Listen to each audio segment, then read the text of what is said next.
ঘটনাটো হৈছিলে আপোনাৰ ডিং অন্তৰ্গত আপোনাৰ মাৰ্কেটিং বুলি মানুহজনৰ নাম আছিলে তেখেতৰ মন্না চালি আছিলে। যোৱা 25 এপ্ৰিলৰ 25 তাৰিখে ঘৰৰ পৰা মানে নাই, 25 তাৰিখে ঘৰৰ পৰা নাই। 26-27 তাৰিখে ডিঙৰ থানাৰ পৰা ডিং থানাৰ অন্তৰ্গত আপোনাৰ ডিং থানাৰ পৰা 200 মিটাৰ দূৰত তেখেতৰ ডেড বডি পোৱা গৈছে। মাৰ্ডাৰ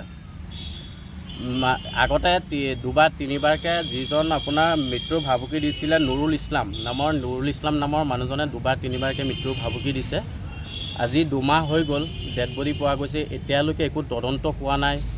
ডিঙৰ পুলিচে কি কৰি আছে নাজানো। ডিঙত যদি খবৰ ল'ব যাওঁ তেতিয়া আমাক কয় যে আশা দিয়ে যে এতিয়ালৈকে ৰিপৰ্টটো অহা নাই গুৱাহাটীৰ পৰা, ৰিপৰ্টটো আহিলে তেতিয়াহে তদন্ত হ'ব।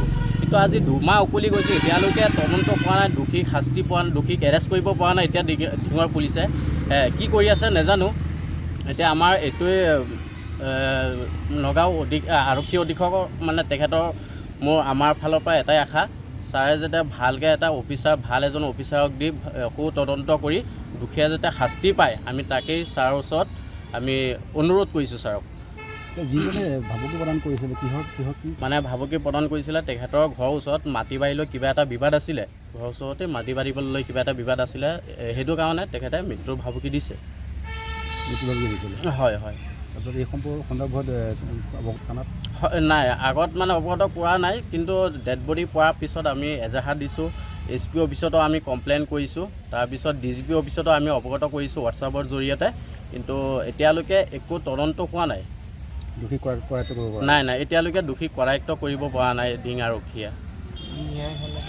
এতিয়া জড়িত আছে আমাৰ আছামী দিছিলোঁ নুৰুল ইছলাম, তাৰপিছত আপোনাৰ ৰঞ্জিত আলী, আজগৰ আলী, নুৰজাহান, নুৰুল ইছলাম, এই 4-5জন দিয়া আছিলে।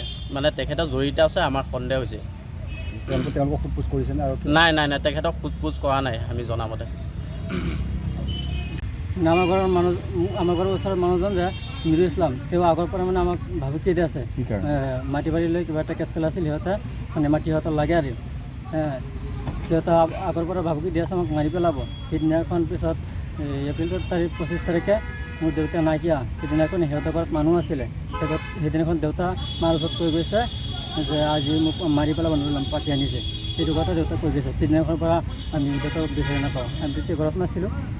পিছদিনাখন আহিছে, এদিকে গম পাইছোঁ যে দেউতা ঘৰত নাইকিয়া। পিছত বিচাৰি কৰিছোঁ, নাই পোৱা নাই। দুদিন পিছত আমি দেউতাৰ লাষ্ট পাইছোঁ গৈ পেলাই হেৰি দাবাৰটোৰ ওচৰত তাত পাইছোঁ। পুলিচে পাইছে, পুলিচ পাই পেলাই আমাক খবৰ দিছে। পিছত আমি আহিছোঁ, আহি পেলাই দেখিছোঁ থানাত আনিছোঁ। মোৰ দেউতাক লাষ্টত আঘাত আছিলে, আঘাত আছিলে। ডেড বডি পোৱা গৈছে যে মানে আঘাত পাইছে, মানুহে মাৰিছে, সন্দেহ। যিকোনো খবৰৰ বাবে যোগাযোগ কৰক 7099017330 লগতে 7099017110 নম্বৰত।